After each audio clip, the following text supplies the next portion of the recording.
first film. Did you feel that it was too much too soon? Well, probably a lot of that put me into therapy. You know, I never realized. I thought I adjusted very well to success. But in a way, looking back, I think, you know, it probably was very traumatic. I mean, it gave me all kinds of psychosomatic illnesses. And that's why I went to therapy, because, I mean, not just to absorb myself in myself, it was to try to stop these illnesses.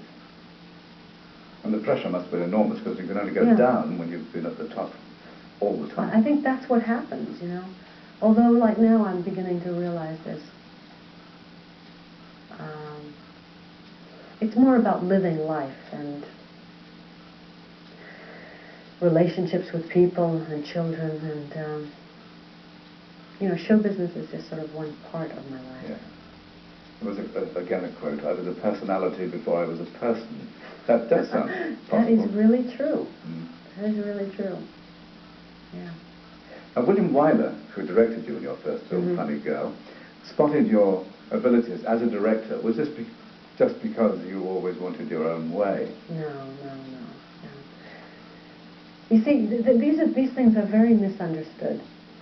We had a wonderful, wonderful relationship. We loved each other and respected each other. And I would come and say, you know, Willie, there was a line in Philadelphia. We once tried out, what do you think of this? And an experiment, blah, blah, blah. Show him all kinds of things, have all kinds of ideas. He would either accept them or reject them. That was fine, but I wanted to lay out all the alternatives for him. And he appreciated and loved that. Which is like what I do with actors now. If an actor gives me a good idea, I take it. You'd be a fool not to. It's not a matter of ego. It's a matter of just what's going to work best for the film. It's interesting because, as you say, you are ready to listen to people's suggestions, and you want to do what is best for the film. Right. The magazines still use phrases like a control freak, too demanding. Why are they doing this to you? I think it's just because I'm a woman, and a woman who is an actress and a singer, and they're not quite used to a woman doing all those jobs.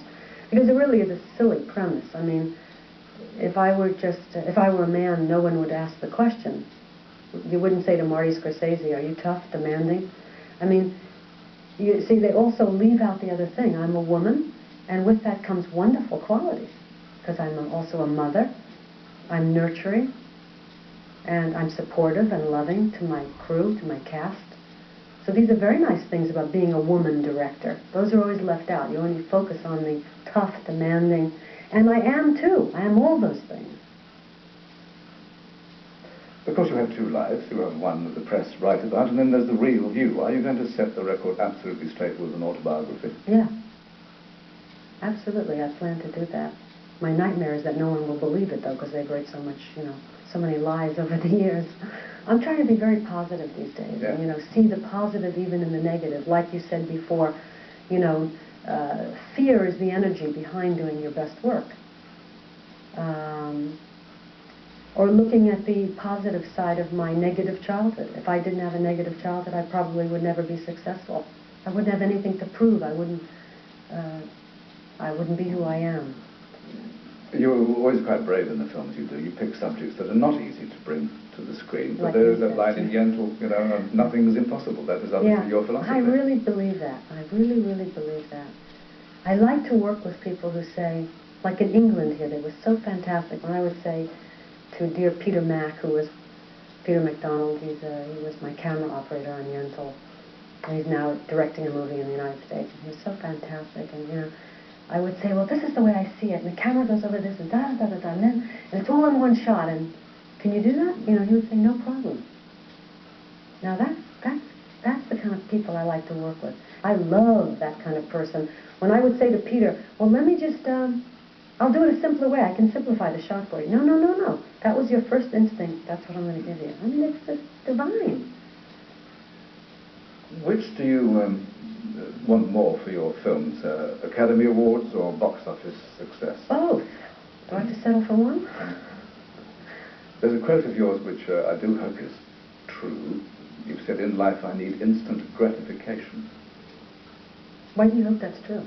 It's just an exciting concept, and I'd like to see how you explain it. I'm not very proud of that quality. Oh. It's a kind of impatience. And I said in Yentl, teaching her the Talmud, teaching Hadass, my wife, right? patience is a virtue. So I'm not proud of that need for instant gratification. It's getting a little better. It's getting a little better. Do you still like